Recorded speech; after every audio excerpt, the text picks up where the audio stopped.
Semuanya dimulai di tengah perang yang brutal dengan tentara yang gugur bertebaran di tanah. Seorang pria terluka parah karena baru saja menerima hantaman yang menghancurkan. Pedang suci dari ordo tersebut menghujam tepat di dadanya. Dengan itu, para prajurit merayakannya dengan lega karena mereka akhirnya berhasil mengalahkannya. Pria yang jatuh ini dikenal di mana-mana sebagai iblis benua. Namanya adalah Archon Mond, penyihir nekromansi paling kuat dari semuanya. Menyadari ajalnya sudah dekat, sang penyihir berpikir dia akan segera menghilang. Sudah 10 tahun lamanya perang menyebar ke seluruh benua. Dia telah memperkuat pertahanannya mengantisipasi serangan ini, tetapi pada akhirnya dia gagal. Melihat tumpukan tulang, dia menerima bahwa ini adalah kekalahan telaknya. Dan orang yang bertanggung jawab atas semua ini adalah seorang ksatria tunggal bernama Berchal Rhineland. Namun, pemimpin para ksatria itu mengatakan dia tidak mencapai kemenangan ini sendirian. Dia menyebutkan bahwa banyak orang berjuang agar pedangnya bisa menjangkaunya. Kemudian sang pahlawan meminta Archon Mond untuk menyerah demi kedamaian semua orang. Sang nekromancer menjadi marah dan membentak ksatria itu agar diam. Dia menuduhnya hanya menonton saat wabah merenggut nyawa orang-orang yang tidak bersalah. Semua ksatria lebih buruk daripada hewan, menurut sang penyihir. Dan dia mengakhiri pidatonya dengan menyebut mereka semua munafik. Pada saat itu, aura hijau mengelilingi Archon Mond saat dia bersiap untuk bertarung. Para prajurit terkejut melihat dia masih memiliki kekuatan. Bahkan dalam kondisi seperti itu, musuh masih bisa menggunakan nekromansi. Rekan-rekannya mengatakan itu berbahaya, tetapi Berchal hanya menyuruhnya berhenti. Dia mengungkapkan bahwa 20 juta orang tewas dan berubah menjadi tentara sang penyihir. Archon Mond tidak peduli dan mengatakan ksatria itu tidak boleh sebodoh itu. Berchal kemudian menuduhnya hanya mencari balas dendam untuk rakyatnya. Sang nekromancer menantangnya untuk mengatakan bahwa dia salah, tetapi Berchal tetap diam.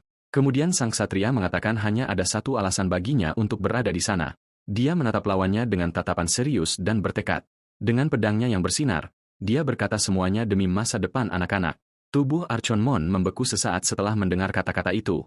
Sang pahlawan mengatakan dia perlu meninggalkan harapannya untuk generasi berikutnya. Pada saat itu, sang penyihir melihat wujudnya yang korup terpantul di matanya. Dan dalam tatapan yang sama, dia melihat cerminan dirinya sendiri. Itu adalah mata ksatria yang murni dan benar. Sangat berbeda darinya. Berchal kemudian bersiap untuk menyerang demi keturunannya. Benar-benar terguncang, sang nekromancer akhirnya berlutut. Ksatria itu kemudian menyiapkan pedangnya untuk memberikan pukulan terakhir. Namun tiba-tiba, Berchal tersandung dan anak buahnya mengkhawatirkannya. Archon Mond memegang pedang baru dengan rune gelap dan mengatakan satu hal terakhir. Dia bertanya kepada Berchal apakah ksatria itu memiliki kata-kata terakhir. Sang nekromancer kemudian berkata dengan senyum bahwa tidak mudah untuk mengalahkan orang sepertinya. Meskipun memar parah, dia masih tampak memiliki trik di lengan bajunya. Tiba-tiba, energi gelap meledak dari tubuhnya dan menghadapi Berchal. Ksatria itu terlempar jauh oleh kekuatan sihir yang dilepaskan. Mata Archon Mond bersinar dengan kekuatan yang aneh dan misterius. Dengan pedang di tangannya, dia bersiap untuk aksi balas dendam terakhirnya. Ledakan cahaya terjadi dan para prajurit merayakan jatuhnya musuh. Tergeletak di tanah, sang penyihir merasakan dampak dari serangan terakhir. Saat para prajurit merayakan kemenangan, kesadarannya memudar. Matanya perlahan terpejam dengan penglihatan kabur tentang seseorang di depannya. Dan begitu saja, perang panjang 10 tahun di benua itu akhirnya berakhir. Itu juga merupakan akhir dari iblis benua, sang nekromancer Archon Mond. Dalam apa yang tampak sebagai momen terakhirnya, sesuatu yang aneh terjadi. Adegan berpindah ke sebuah rumah besar saat malam badai. Dua pelayan menjadi senang melihat bibir tuan muda bergerak. Bingung dengan situasi tersebut, sang penyihir bertanya-tanya apa yang sebenarnya terjadi. Dia terlahir kembali sebagai bayi bernama Klein dan tidak mengerti di mana dia berada. Pelayan itu menunjukkan kepadanya potret sang adipati wanita dan mengatakan itu adalah ibunya. Saat mereka mencoba membuatnya berbicara, dia merasa tubuh bayinya sangat kaku. Dengan usaha keras, bocah kecil itu mencoba meracau sesuatu. Para pelayan takjub karena mereka mengira bayi itu sudah bisa bicara. Namun kenyataannya, dia sedang mencoba memanggil pelayannya dari kegelapan. Dia berteriak agar mereka mematuhi perintahnya, tetapi wanita itu justru ketakutan. Pada saat itu, kilat menyambar di langit dan menerangi malam yang gelap. Guntur menakuti semua orang dan rumah besar itu tertutup cahaya terang. 15 tahun berlalu dan air mancur taman kini bersinar di bawah sinar matahari. Beberapa gadis melihat sesuatu dengan ekspresi terkejut dan kagum. Seorang anak laki-laki berjalan dengan tenang melalui halaman rumah besar itu. Mereka mengomentari wajah dan rambutnya, benar-benar terpesona, dan kemudian kita melihatnya sepenuhnya, seorang pemuda tampan dengan rambut putih. Anak laki-laki itu memiliki penampilan yang begitu sempurna sehingga tampak seperti dipahat oleh para dewa. Gadis-gadis itu mendesah mengatakan bahwa tuan muda Klein sangat memukau. Salah satu dari mereka bertanya-tanya apa yang dia makan hingga bisa terlihat begitu tampan. Tiba-tiba, seseorang mendekatinya dengan ember dan menemukannya. Seorang pria menyiramkan air suci kepadanya sambil berteriak agar roh jahat pergi. Ini adalah Garrison, seorang pendeta yang menganggap tatapan Klein mencurigakan. Dia memperhatikan bahwa 3 gadis sudah berada di bawah pengaruhnya. Dengan kondisi basah kuyup, bocah itu bertanya apakah dia tidak pernah bosan dengan ritual pembersihan ini. Garrison menjelaskan bahwa dia perlu melakukan ini karena jiwa Archon-Mond ada di tubuhnya. Klein membantah bahwa dia adalah sang nekromancer, tetapi pendeta itu melihat wajahnya dan menyiramkan lebih banyak air suci. Pemuda itu bertanya-tanya apakah pendeta itu sudah benar-benar gila. Saat dia berjalan pergi, dia menyebut pendeta itu gila berkali-kali. Dengan itu, Garrison memerintahkan anak buahnya untuk menangkapnya dan menyeretnya pergi. Sebagai hukuman, dia mengatakan bocah itu akan mandi air suci. Sementara itu, pemuda itu merenungkan bagaimana dia pasti sudah tewas hari itu. Dia ingat dikalahkan, tetapi bangun dalam tubuh seorang bayi. Dan karena kata-kata pertamanya adalah mantra nekromansi, dia diperlakukan seperti iblis. Di tempat inilah dia bertemu dengan pendeta dari Ordo Suci untuk pertama kalinya. Bocah itu kemudian mengamati siluet pria yang mendekat. Garrison memperkenalkan dirinya kepadanya, tanpa mengetahui bahwa ini adalah awal dari penderitaannya. Ini termasuk jejak doa 24 jam tanpa henti. Dia juga memaksanya untuk mandi bawang putih yang membeku di atas pertunjukan api pembersihan di mana dia diikat di kayu salib. Dan begitulah, di bawah nama ritual pembersihan, dia menjalani segala macam perlakuan kasar. 5 tahun berlalu dan kita melihat pemuda itu tampak sangat tidak bahagia di pestanya. Pelayan pribadinya, Erin, berdoa agar dia mengikuti warisan sang pahlawan, tetapi bocah itu tampak sangat bosan dengan doa-doa gadis itu. Muak, pemuda itu berdiri dan melemparkan topi pestanya. Gadis itu menjadi sedih dan meratapi topi yang dia buat sendiri dengan penuh perhatian. Karena itu, dia merasa bersalah karena kehilangan kesabaran dan meminta maaf kepada Erin. Bocah itu berkata dia akan mengambil benda itu, tetapi dia mengungkapkan bahwa pendeta Garrisonlah yang membuatnya. Mendengar hal ini, tubuh bocah itu benar-benar membeku di tempat. Dia kemudian melihat topi itu dengan ekspresi ngeri dan jijik yang murni. Pada saat itu, sang pendeta muncul tepat di belakangnya, memanggil namanya. Pendeta itu sangat senang karena pemuda itu memakai topi tersebut selama seminggu penuh. Bocah itu kemudian meremukkan benda tersebut dan berkata dengan senyum bahwa dia tidak akan memakainya lagi. Dengan itu, pendeta itu berteriak bahwa roh jahat Archon-Mond akhirnya menampakkan dirinya, tetapi argumen tersebut diinterupsi oleh Komandan Dunkel yang tiba di lokasi. Dia berkomentar bahwa rumor tentang bocah itu sebagai Archon-Mond telah berlangsung selama lebih dari 10 tahun dan bahwa pihak Ordo sudah menyatakan tidak ada kelainan pada bocah tersebut. Garrison segera melepaskan bocah itu dan setuju dengan Komandan Dunkel. Duduk di lantai, bocah itu menyadari bahwa pendeta itu mengabaikannya, tetapi mematuhi komandan. Dari sini, dia mengerti bahwa pendeta itu tahu persis bagaimana memainkan permainan politik. Pendeta itu kemudian berbalik dan perlahan mulai berjalan pergi dari aula, tetapi dia mengatakan selalu ada kemungkinan sesuatu terjadi di masa depan. Dengan peringatan itu, pendeta itu akhirnya mengucapkan selamat tinggal dan pergi. Namun, dia kembali untuk memperingatkannya bahwa ritual berikutnya adalah pada hari Jumat. Bocah itu menjadi sangat marah sementara pendeta itu melambai sambil berkata, "Sampai jumpa nanti." Ditinggal sendirian, pemuda itu memukul sofa, merasa sangat frustrasi dengan situasi tersebut. Dia bertanya-tanya bagaimana pria itu bisa memperlakukan orang dengan buruk namun tetap menjadi seorang rohaniwan. Dengan handuk di tangannya, Erin bertanya apakah dia benar-benar bukan Archon-Mond lagi. Bocah itu membantahnya dengan keras dan mengatakan dia bahkan tidak ingin mendengar nama itu, tetapi dalam pikirannya, dia tahu dia tidak bisa mengungkapkan kebenaran. Sejak dia terlahir kembali, hidupnya diawasi ketat karena rumor ini, dan karena itu, dia akhirnya dikurung di biara selama 7 tahun. Pemuda itu bertanya apa itu eksekutor, dan apakah itu seseorang berpangkat tinggi. Dengan ekspresi serius, pria di sebelahnya mulai menjelaskan. Ini adalah gelar yang diberikan kepada orang terkuat dalam ordo tersebut, yang membuatnya terkejut. Hampir tidak ada yang bisa menghadapinya, kecuali sang duk dari keluarga bocah itu. Terkesan oleh kekuatan keluarganya, Klein bertepuk tangan dengan gembira. Ia kemudian bertanya siapa duk terkuat di keluarga itu. Pria itu mengatakan bahwa duk ketujuh sangat luar biasa, tetapi yang pertama adalah yang terkuat. Klein terkejut karena ayahnya adalah duk ketujuh dari garis keturunan tersebut, namun bocah itu bersikeras bahwa yang pertama tetaplah yang terkuat dari semuanya. Pria itu terdiam 1000 bahasa melihat keyakinan tuan muda tersebut. Ia pun menyetujui pendapat si bocah hanya untuk menyenangkannya. Erin memperhatikan bahwa bocah itu tidak berhenti menatap potret di dinding. Sang komandan kemudian merenungkan bagaimana tidak ada yang menyangka hal itu. Ia ingat bahwa sudah 200 tahun berlalu sejak duk pertama mendirikan keluarga tersebut, dan bocah itu menyadari bahwa ia masih tidak percaya dengan apa yang terjadi. Ia kemudian memandangi potret semua duk yang terdahulu. Akhirnya, ia menatap potret duk pertama dan yang terkuat dari semuanya. Duk pertama dari keluarga Rhineland tidak lain adalah Berhau. Sang Archmagen Necromancer terlahir kembali sebagai keturunan dari pria yang mengalahkannya. Mantan Necromancer itu mengingat momen saat ia meneriakkan nama rivalnya sebelum gugur dalam pertempuran. Kala itu, ksatria kuat tersebut mengungkapkan alasan utama ia datang ke tempat itu. Sang pahlawan menyatakan bahwa semua itu dilakukan hanya untuk melindungi masa depan anak-anak yang tidak berdosa. Dengan serangan yang menghancurkan itu, sang penjahat jatuh kalah ke tanah bersalju yang dingin. Pada saat itu, pemuda tersebut terbangun kaget di tempat tidurnya setelah mimpi buruk yang mengerikan itu. Sambil terengah-engah, ia mencoba mengatur napas saat duduk di atas kasur empuk kamarnya. Bocah itu mengeluh tentang mimpi buruk mengenai kehidupan masa lalunya sebagai penyihir hebat. Di masa lalu, ia menjadi gila karena amarah dan hampir menghancurkan seluruh benua dengan sihirnya, tetapi ia akhirnya dikalahkan oleh ksatria tersebut dan terlahir kembali 2 abad kemudian di masa depan. Sambil menarik rambut putihnya, ia menggerutu bahwa ia tidak akan pernah terbiasa dengan penampilan barunya ini. Tiba-tiba, suara suram yang datang dari pintu menunjukkan bahwa bocah itu berbicara dalam tidurnya lagi. Sambil tersenyum dengan cara yang menyeramkan, sang pendeta menggoda bocah itu tentang ingatannya di masa lalu. Berusaha mengalihkan pembicaraan, sang pemuda mengatakan ia hanya lelah, dan saat itu juga pelayannya datang berlari. Gadis berambut merah itu masuk dengan panik, mengklaim bahwa ia mendengar semua yang dikatakan tuannya saat tidur. Ia mengulangi kalimat-kalimat jahat tersebut sementara sang tuan muda panik. Saat ia memohon padanya untuk diam, kepala pelayan muncul di ruangan, memberitahu mereka bahwa pameran pedang akan segera dimulai.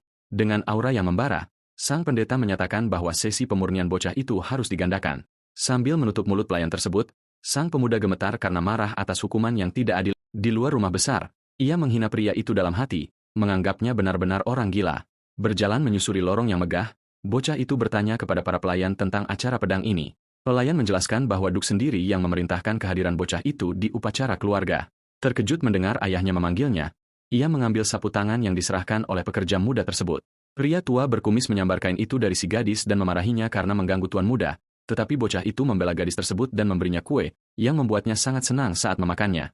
Melihat lampu gantung besar, ia mencoba memahami alasan di balik undangan mendadak ayahnya. Pelayan itu kemudian mengungkapkan bahwa beberapa kerabat dari keluarga cabang datang berkunjung.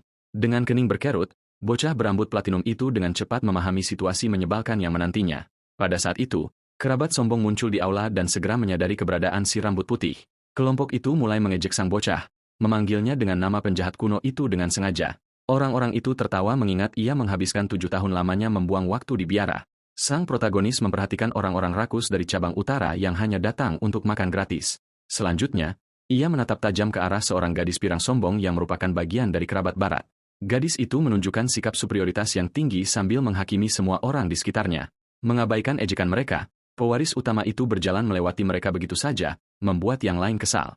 Salah satu sepupunya kehilangan kesabaran dan bertanya apakah pecundang itu akan mengabaikan mereka di rumah mereka sendiri. Bangsawan sombong itu berteriak dengan marah, sementara mantan penyihir itu merasa lucu bahwa mereka bersikap seolah memiliki tempat itu. Dengan tatapan dingin, bocah itu menyatakan bahwa ia bahkan tidak repot-repot mengingat nama orang-orang seperti mereka.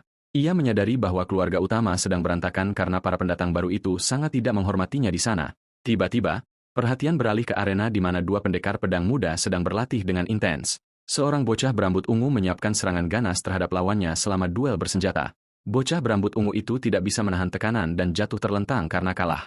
Marah dengan situasi tersebut, ia menyuruh lawannya untuk berhenti menahan diri dan bertarung dengan serius. Bocah pirang itu menangkis serangan dan menyatakan bahwa pertandingan di antara mereka sudah berakhir. Dengan senyum percaya diri dan menunjukkan ketenangan murni, ia berkata tidak perlu melanjutkan pertarungan itu. Bocah jenius bernama Elainer Heinland, kakak tiri Klein, membuktikan keunggulannya. Klein menyaksikan pertempuran itu, menyadari bahwa bakat bocah inilah yang menjaga nama baik keluarga. Di luar kendali, lawan menyerang lagi dan mengatakan segalanya akan berbeda kali ini. Dengan matanya yang bersinar ungu, sang protagonis mengamati keahlian kedua petarung tersebut. Elaine menerjang maju dengan pedangnya, tetapi lawan mencoba menyerang balik dengan segala cara. Dengan mudah menghindari serangan dari atas ke bawah, Delane tetap memegang kendali situasi yang terbungkus dalam energi emas. Ia mengejutkan rivalnya dengan bergerak cepat menggunakan teknik spesialnya. Sang protagonis memperhatikan segalanya dan mengamati gerakan saudaranya menggunakan mata sihirnya. Berfokus pada setiap detail, ia menganalisis kecepatan Delane, menyesuaikan gerak kaki dan energinya. Ia memperhatikan momen tepat saat bocah itu mendorong tubuhnya dengan kuat menggunakan ujung kakinya. Marah karena penghinaan, lawan berambut ungu mencoba mendaratkan pukulan penentu ke wajah. Klein takjub melihat aliran mana dari teknik rahasia yang terungkap, dan dalam hitungan detik Delane memberikan serangan ledakan yang menghantam lawannya secara langsung. Wasit menghentikan pertarungan, memberikan kemenangan kepada Delane yang tersenyum dengan ramah dan lembut, menunjukkan keunggulan namun dengan cara yang sopan. Bocah pirang itu memperingatkan bahwa lawan tersebut tadi hampir saja terluka. Para tamu berbisik kagum atas eksekusi teknik pedang meteor yang terkenal. Bocah berambut platinum itu menyadari bahwa ini adalah peringatan yang jelas dari keluarga cabang klan tersebut. Melihat ke sekeliling aula megah, para kerabat membisikkan nama pemuda itu setelah menyadari kehadirannya. Delane berjalan mendekat sambil tersenyum dan bertanya kepada adiknya apakah ia sudah lama berada di sana. Ia bahkan menggoda si adik dengan mengatakan bahwa ia akan berusaha lebih keras jika tahu sang adik sedang menonton. Mengamati keterampilan sempurna saudaranya dan sikap palsunya, mantan penjahat itu merasa jijik padanya. Tetapi ia bertanya-tanya alasan sebenarnya mengapa keluarga cabang ada di rumah besar itu lagi. Pada saat itu, kehadiran kepala klan ketujuh, Duke Henkel Rhineland, disadari oleh semua orang. Klein terkejut melihat ayahnya mendekati tempat itu sementara semua orang terdiam. Duke mengucapkan selamat kepada putra sulungnya, mengakui usahanya untuk mencapai sejauh ini. Mantan penyihir itu menyadari bahwa Delane adalah satu-satunya sumber kebanggaan Duke di seluruh keluarga. Komandan setuju, mengatakan bahwa penguasaan Delane sangat mengejutkan untuk usianya. Merasa malu, bocah pirang itu menundukkan kepalanya, mengatakan bahwa ia masih harus banyak belajar. Sang patriark keluarga berjalan melewati protagonis, mengingat warisan yang ditinggalkan oleh sang pahlawan. Mendengar kata-kata penyemangat itu, sang putra membungkuk hormat. Menunjukkan pengabdiannya, pria itu juga berbalik ke arah Klein, menatapnya dengan pandangan yang sangat dingin dan penuh penghinaan. Tanpa mengucapkan sepatah kata pun, Duke memandang bocah itu, merasa malu atas kegagalan pewaris tersebut. Tiba-tiba, dan yang mengejutkan semua orang, sang pemimpin menyentuh kepala bocah berambut perak itu, tetapi ia dengan dingin menyatakan sesaat setelahnya bahwa ia tidak merasakan setetes pun mana yang berasal dari dalam dirinya. Pemuda itu menundukkan kepalanya, meminta maaf, tahu bahwa tanpa sihir, ia benar-benar hanya beban. Komandan mencoba membela bocah itu, menjelaskan bahwa tahun-tahun di biara telah menghambatnya. Beberapa orang di sana mulai bergosip bahwa putra kedua keluarga tersebut tidak memiliki mana sama sekali. Mereka berkomentar bahwa pewaris utama tidak berguna, dan karena itu, keluarga cabang harus mengambil alih. Berjalan menyusuri lorong, bocah itu berpikir ia bisa menangani penghinaan yang ditujukan kepadanya. Namun, ia ingat kata-kata terkenal Burkle tentang melindungi masa depan anak-anak. Sambil mengepalkan tinjunya erat-erat, pemuda itu merasakan kemarahan yang luar biasa tumbuh di dalam dirinya. Mantan penyihir itu merasa konyol bahwa ia dikalahkan hanya agar keluarga Rhineland berubah menjadi kekacauan seperti ini.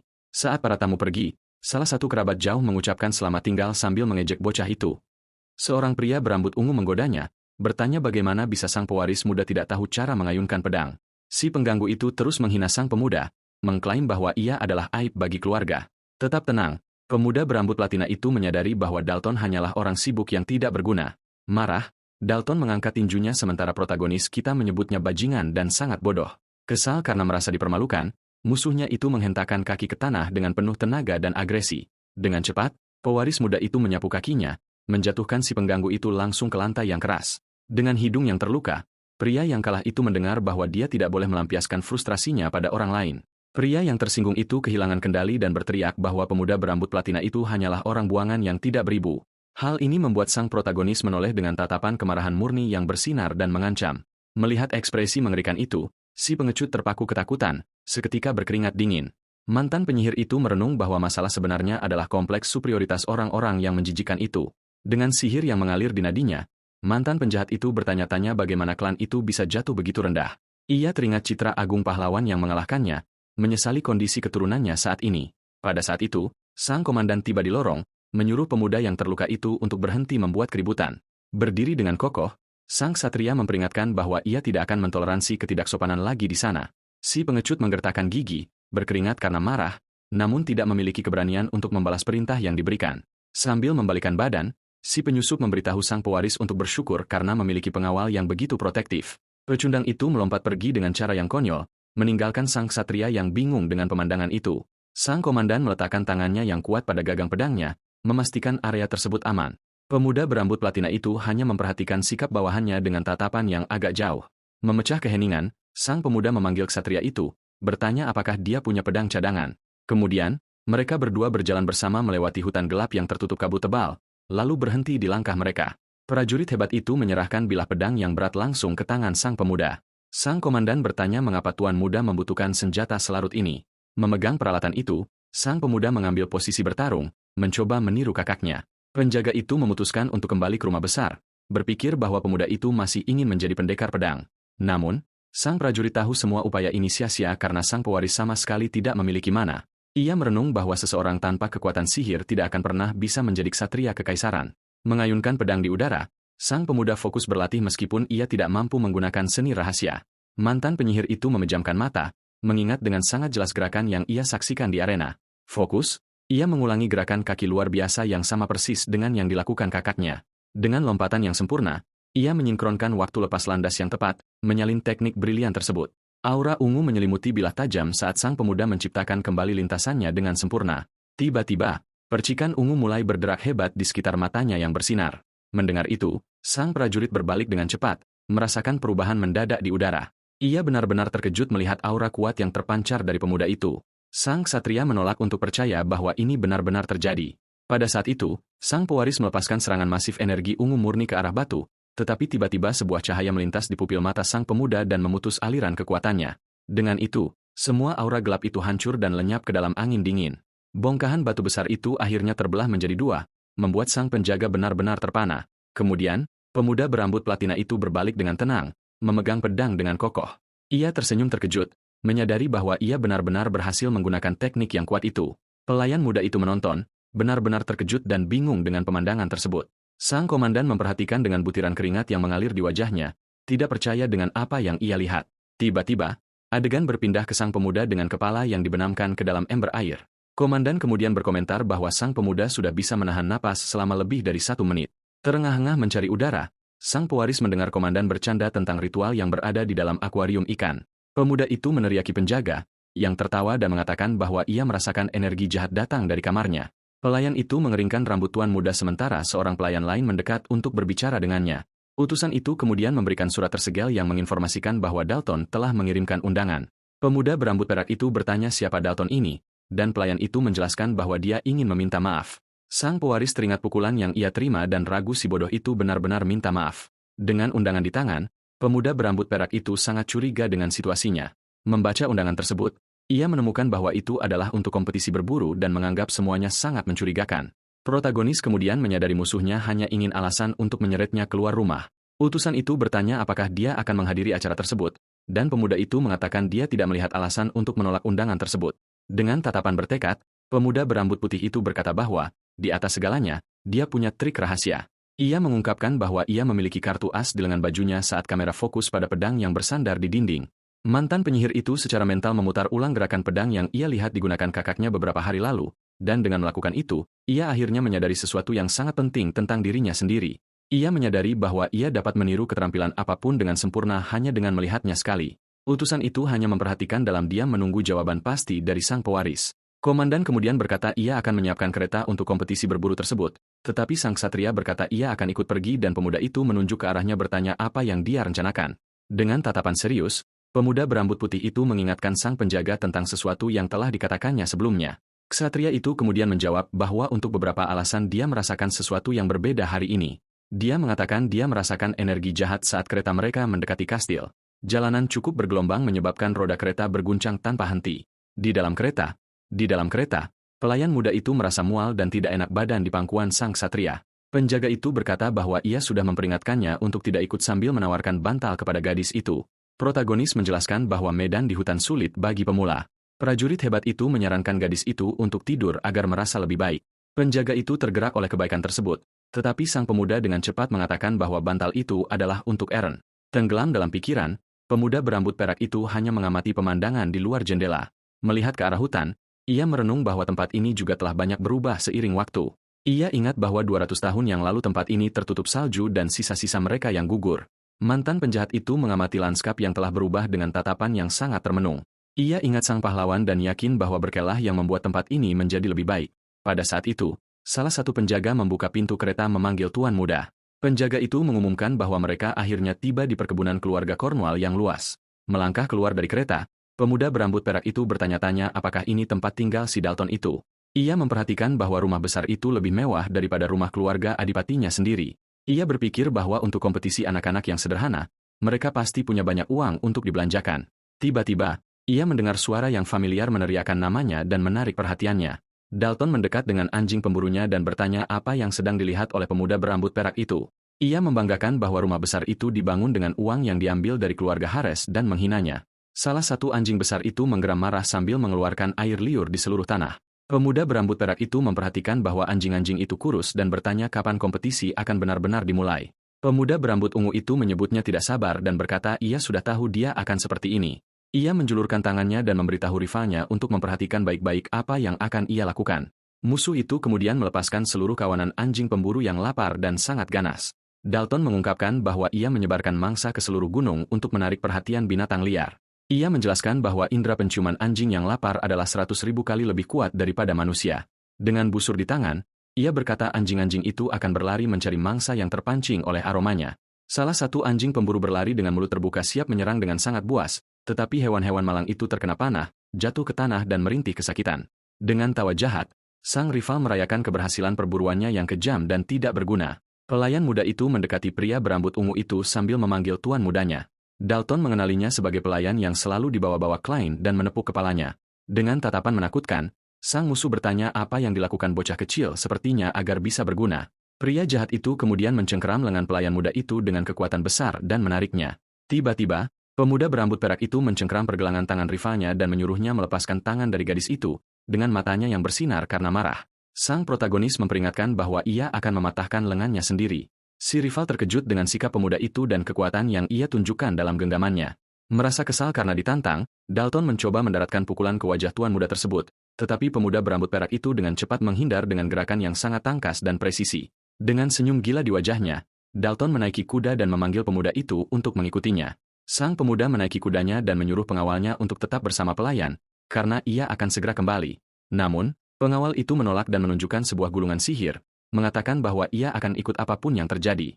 Itu adalah gulungan pemberitahu yang mengirimkan sinyal saat disobek dan tidak memerlukan mana. Pemuda berambut perak itu berkata bahwa ayah musuhnya mencurigakan, dan jika ia menghilang, itu bisa menjadi masalah besar. Ia memberitahu pengawal itu untuk menyobek gulungan tersebut jika hal itu terjadi, dan sebuah lambang akan muncul di tangannya, seraya berkata bahwa ia mengandalkannya. Tuan muda itu pergi berkuda saat pengawal tersebut memanggilnya.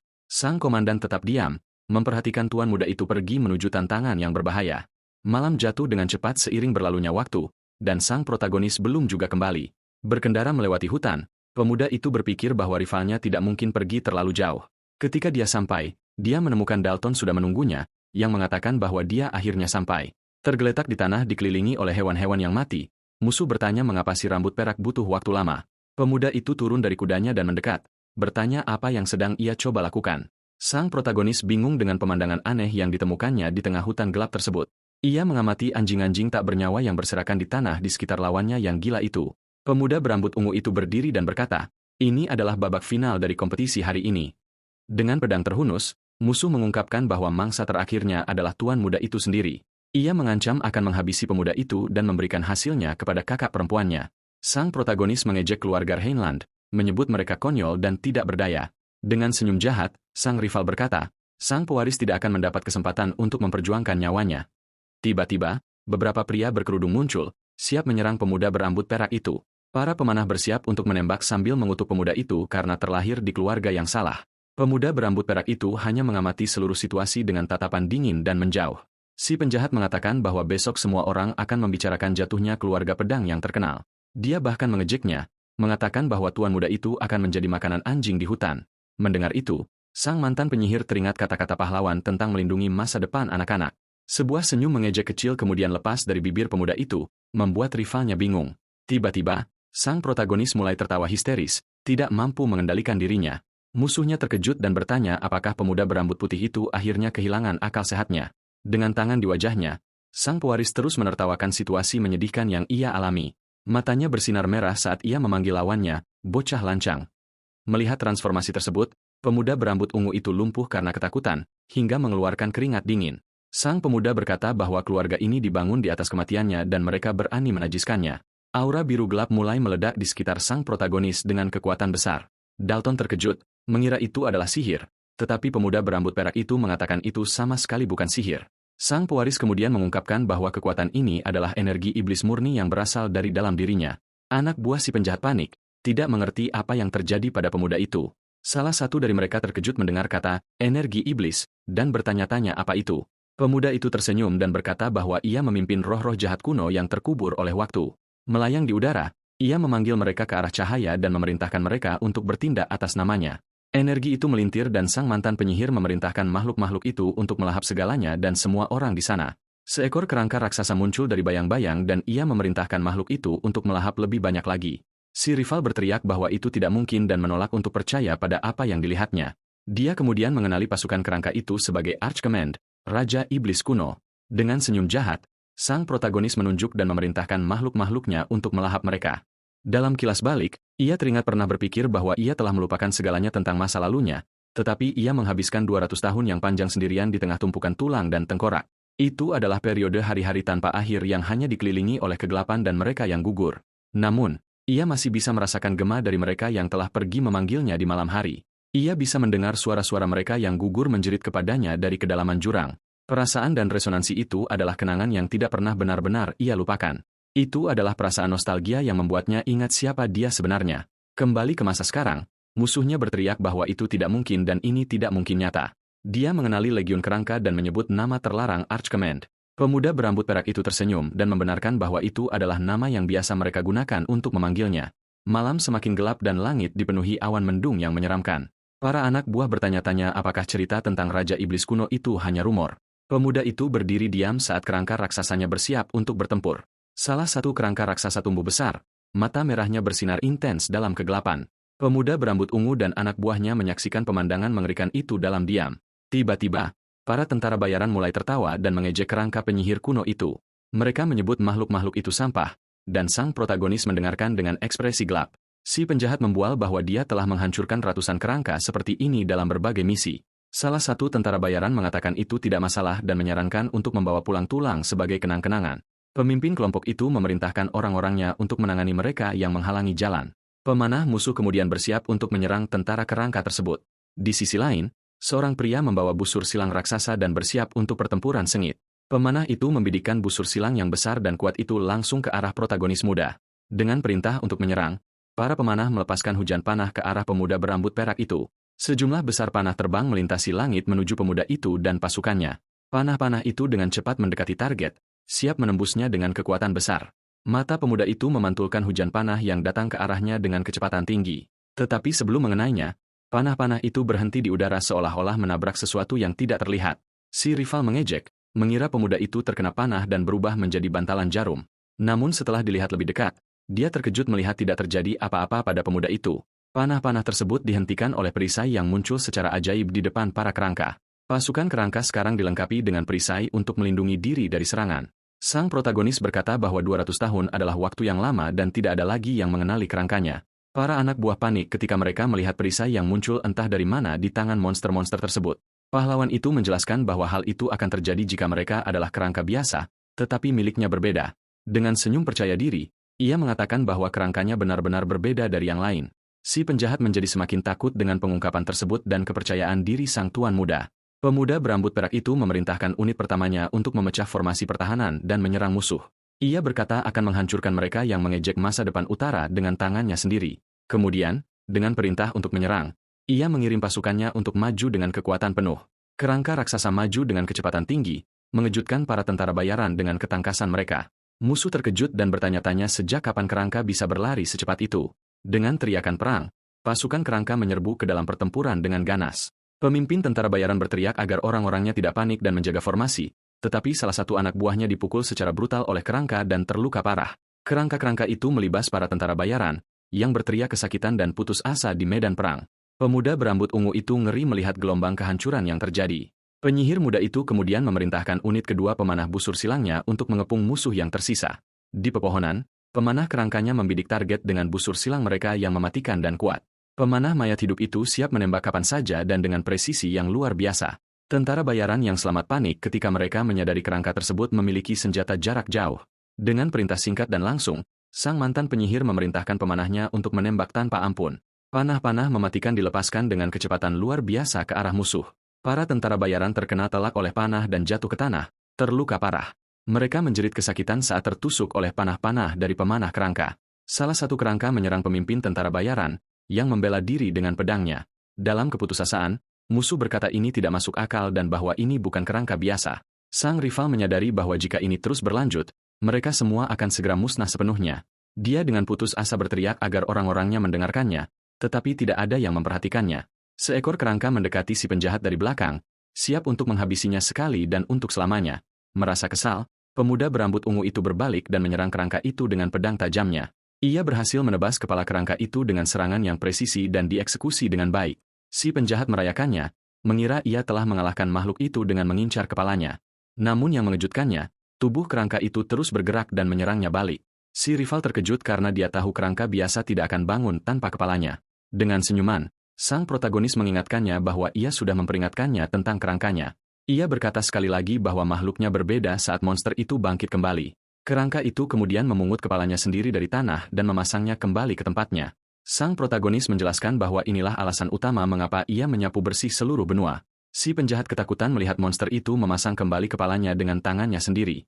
Mantan penyihir itu mengungkapkan bahwa roh yang dipanggil dengan energi iblis tidak akan jatuh dengan mudah. Tentara bayaran yang selamat panik dan bertanya-tanya monster macam apa ini. Mereka menjadi putus asa saat melihat kerangka-kerangka itu terus-menerus hidup kembali. Sang protagonis berkata bahwa dengan tubuhnya yang sekarang, ia hanya bisa memanggil 11 dari mereka sekaligus. Ia kemudian bertanya kepada tentara bayaran yang ketakutan apakah mereka ingin melanjutkan pertarungan. Tiba-tiba, sebuah suara di hutan menarik perhatian semua orang ke ancaman baru di kediaman. Sang komandan dan pelayan tertawa saat mereka mengobrol di dekat air mancur. Pelayan muda itu bertanya apakah tuan muda benar-benar melakukan itu dan pengawal itu membenarkannya. Dia merasa itu sangat lucu hanya dengan membayangkan cerita-cerita tuan muda di biara dan mulai tertawa. Komandan tersenyum dan berkomentar bahwa pelayan muda itu sepertinya sangat menyukai tuan muda. Dengan pipi yang memerah, dia membenarkan bahwa dia memang menyukainya dan sangat menyukainya. Dia bertanya apakah pengawal itu tahu betapa luar biasanya tuan muda itu. Saat musuh memohon untuk nyawanya, pelayan itu menggambarkannya sebagai orang yang baik, sementara seorang tentara bayaran melarikan diri dengan putus asa melalui hutan gelap. Dia menyebutnya manis. Saat seekor kerangka menyerang salah satu anak buah dengan pedang sihirnya, pelayan itu berkata dia bahkan membagi kuenya dengannya. Saat aura kegelapan muncul, dengan senyuman, dia menegaskan bahwa dia adalah orang yang paling hangat di seluruh dunia. Kembali ke hutan, sang protagonis menghadapi musuhnya dengan tatapan dingin penuh kebencian. Salah satu tentara bayaran menjerit kesakitan saat dia diserang secara brutal oleh salah satu kerangka. Si penjahat dengan putus asa membela diri dari serangan monster-monster itu tetapi sudah sangat lelah. Dia berteriak frustrasi saat dia menghindari serangan dan mencoba membalas dengan pedangnya, tetapi kerangka itu beregenerasi secara instan, membuat musuh benar-benar putus asa. Dipenuhi dengan kebencian, pemuda berambut ungu itu memutuskan dia akan menghentikan kerangka tersebut untuk beregenerasi. Dia menyadari target aslinya seharusnya adalah pemanggil monster itu, bukan makhluk itu sendiri. Jika dia bisa menjatuhkan tuannya, semua kerangka akan menghilang seketika. Si penjahat kemudian berlari ke arah protagonis sambil meneriakkan namanya dalam amarah. Dia mengatakan permainan bermain dengan mayat berakhir di sini dan semuanya berakhir dengan kekalahan sang penyihir. Sambil mengayunkan pedangnya, dia menerjang untuk pukulan terakhir, berteriak agar si rambut perak mati. Tetapi mata pemuda itu bersinar ungu dan dia dengan jelas meramalkan serangan musuh. Energi ungu memercik di matanya saat dia melihat setiap gerakan lawannya. Menggunakan kekuatan matanya, dia bisa mengingat teknik yang hanya pernah dia lihat sekali. Dia mengingat dengan sempurna teknik pedang yang digunakan kakaknya di arena beberapa hari yang lalu. Si rival terkejut mengenali teknik rahasia keluarga Hineland sedang digunakan. Sang protagonis menggunakan teknik pedang meteor yang kuat melawan musuhnya. Benar-benar terkejut. Si penjahat melihat pedangnya terbelah menjadi dua oleh serangan pemuda itu. Dengan tatapan dingin, pemuda itu berkata bahwa hukuman Dalton yang sebenarnya dimulai sekarang.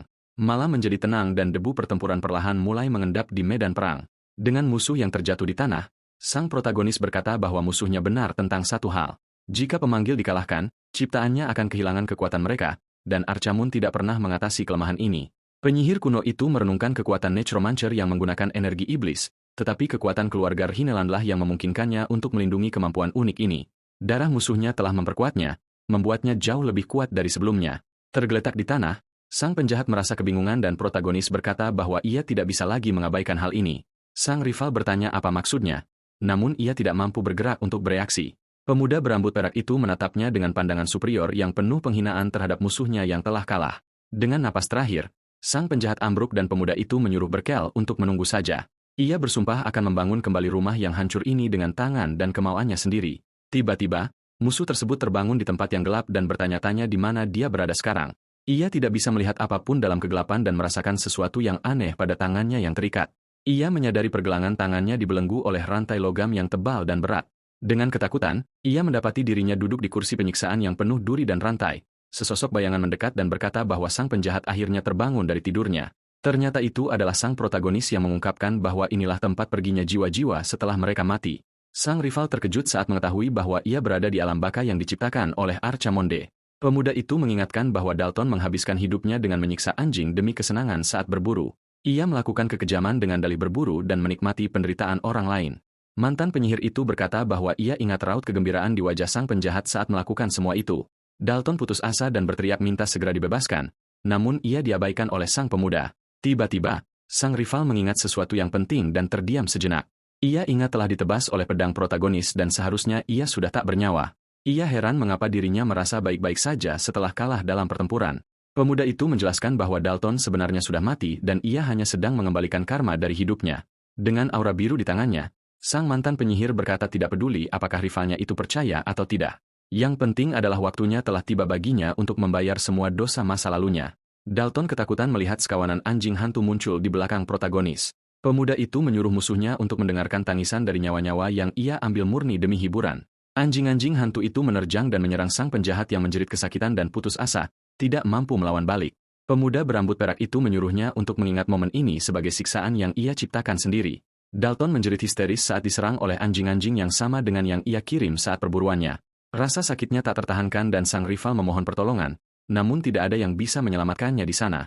Matanya dipenuhi air mata saat ia menderita di tangan para korbannya sendiri. Kembali ke kenyataan, tubuh Dalton yang tak bernyawa tergeletak di tanah, penuh dengan luka. Sang protagonis mengamati pemandangan itu dengan pedang di tangan dan tatapan yang dingin serta menjauh. Ia tampak tenang dan tenteram setelah membalas dendam pada pria yang telah menantang dan mempermalukannya. Tengkorak-tengkoraknya berkumpul di belakangnya, siap mengikuti perintah berikutnya untuk menyerang. Pemuda itu menoleh ke arah makhluk-makhluknya dan berkata bahwa ia perlu menghadiahi mereka karena telah menjawab panggilannya. Ia berjanji untuk mematahkan kutukan yang mengikat mereka dan akhirnya membebaskan mereka dari eksistensi ini. Cahaya hijau terang menyelimuti para tengkorak, yang mulai hancur menjadi partikel-partikel. Sang protagonis memperhatikan dalam diam saat makhluk-makhluknya dibebaskan dan menghilang. Ia merenungkan tentang kematian dan bertanya-tanya mengapa dan untuk tujuan apa ia kembali hidup. Istirahat terakhir adalah saat tulang-tulang hancur dan berhamburan ditiup angin, tanpa meninggalkan bekas. Tiba-tiba, sesosok pria berkerudung mendekat dan berkata bahwa ia terkejut melihat pemuda itu menggunakan nekromansi. Sang protagonis bertanya-tanya apakah pria itu melihat semuanya, lalu mempertanyakan siapa dia dan apa maunya. Orang asing itu berkata tidak perlu baginya untuk tahu siapa dia, lalu tersenyum misterius. Dengan aura hijau di tangannya, pria berkerudung itu mulai menggunakan sihirnya sendiri. Ia berkata bahwa pemuda itu tidak akan mengerti meskipun ia memberitahunya, dan mulai membangkitkan mereka yang telah gugur. Mayat para tentara bayaran yang tewas mulai bangkit di bawah kendali sang nekromanser. Mata mereka yang bangkit bersinar hijau saat menjadi boneka sang orang asing.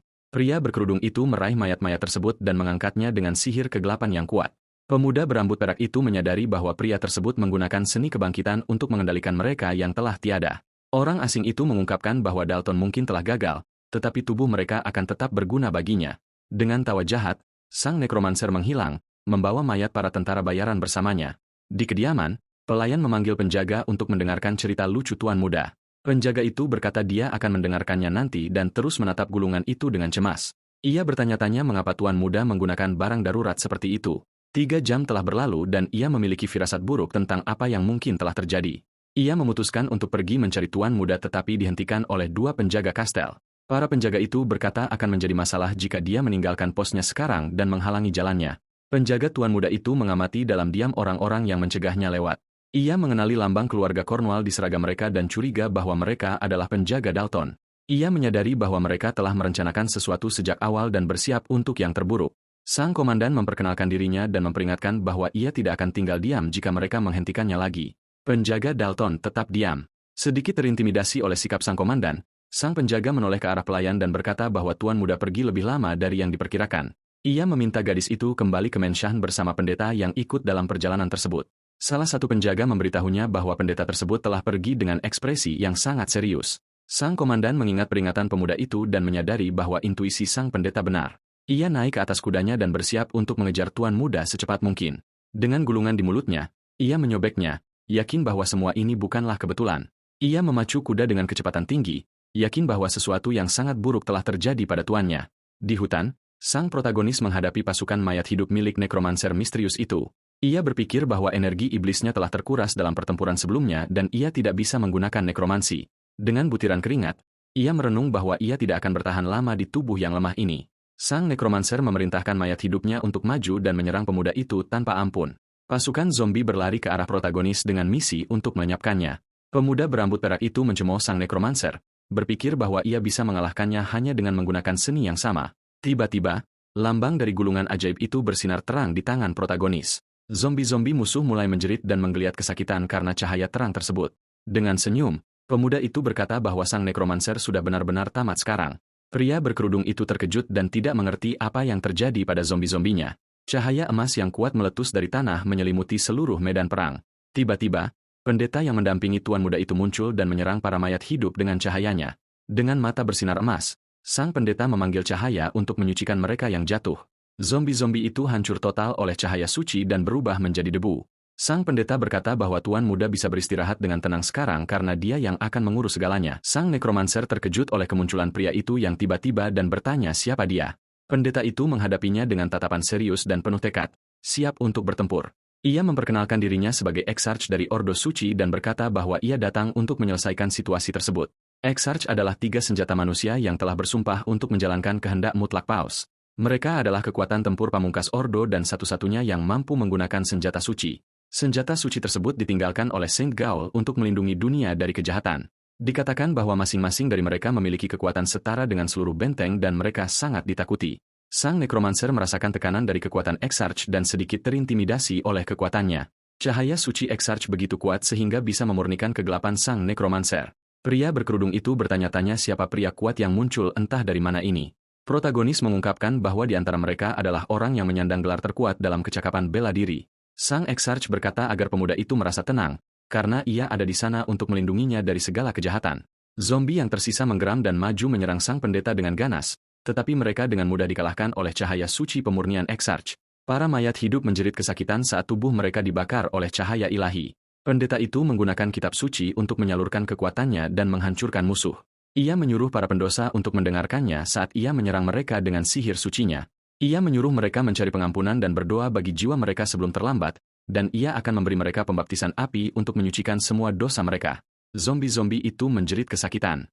Mereka sepenuhnya habis dilalap oleh cahaya suci Exarch. Sang pendeta menghentakkan kaki dengan keras ke tanah dan gelombang energi emas menyebar ke seluruh lapangan. Bumi bergetar dengan kekuatan sang Exarch dan mayat hidup terlempar jauh oleh hantamannya. Dengan satu pukulan terakhir, ia menghabisi semua zombie dan berkata bahwa ini adalah belas kasihan, dan dengan cahayanya, ia berkata ini adalah penghakiman terakhir bagi jiwa-jiwa yang tersesat dan korup. Sang nekromancer terkejut oleh kegilaan ini dan bertanya-tanya mengapa seorang Exarch ada di sini. Kekuatan pendeta itu begitu luar biasa sehingga membuat pria berkerudung itu terpental. Musuh itu berteriak frustrasi, mengatakan bahwa ini bukanlah apa yang dijanjikan kepadanya mengenai misi ini.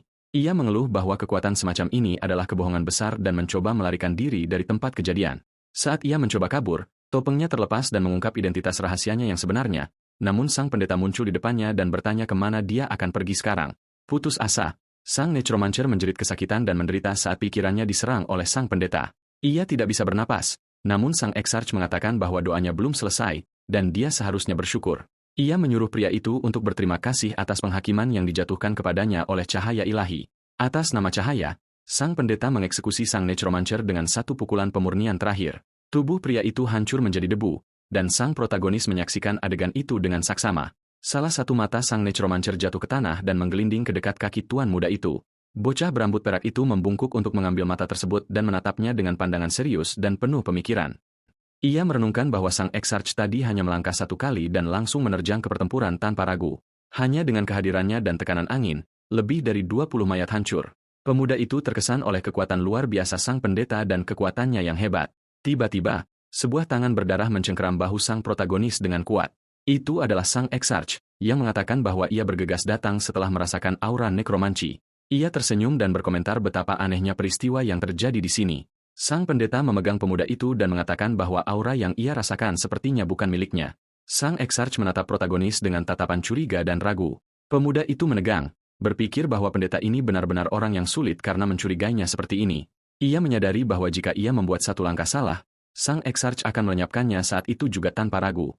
Pada saat itu, pengawal tiba dengan menunggang kuda, meneriakkan nama tuan mudanya dengan cemas. Ia memacu kuda dengan kecepatan tinggi dan bertanya apakah pemuda itu baik-baik saja setelah semua keributan tersebut. Sang protagonis terkejut melihat pengawalnya tiba begitu cepat di medan perang. Ia merasa tubuhnya melemah dan menyadari bahwa menggunakan nekromanci terlalu berat baginya. Melihat pemuda itu tumbang, sang pengawal dengan putus asa meneriakkan nama tuannya yang tercinta. Pengawal itu berlari ke arah protagonis yang terjatuh dan mendekapnya dengan cemas.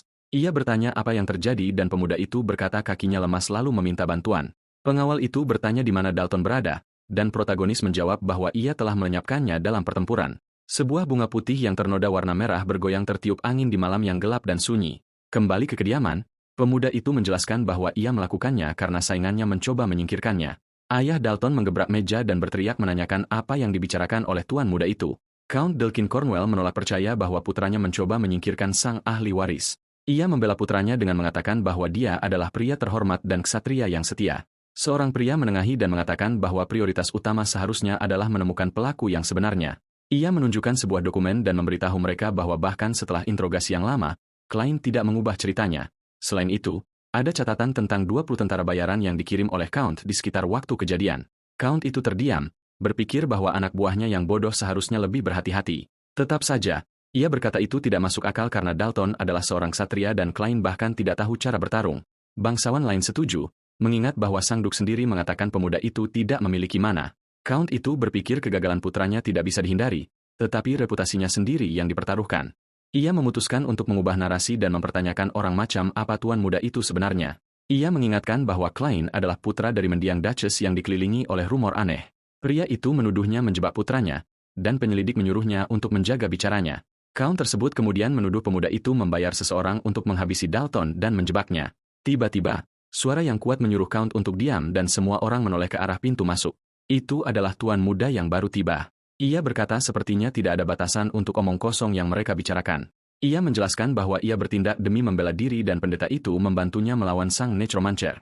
Count memanggilnya pembohong, dan pemuda itu menghadapinya dengan tatapan menantang dan percaya diri. Dengan senyum ironis dan mata yang bersinar merah muda, ia mempertanyakan apakah klaim bahwa dia adalah Archimond adalah sebuah fakta. Count itu merasakan sebuah tekanan, dan sang protagonis berkata bahwa ia telah bersumpah saat berurusan dengan Dalton.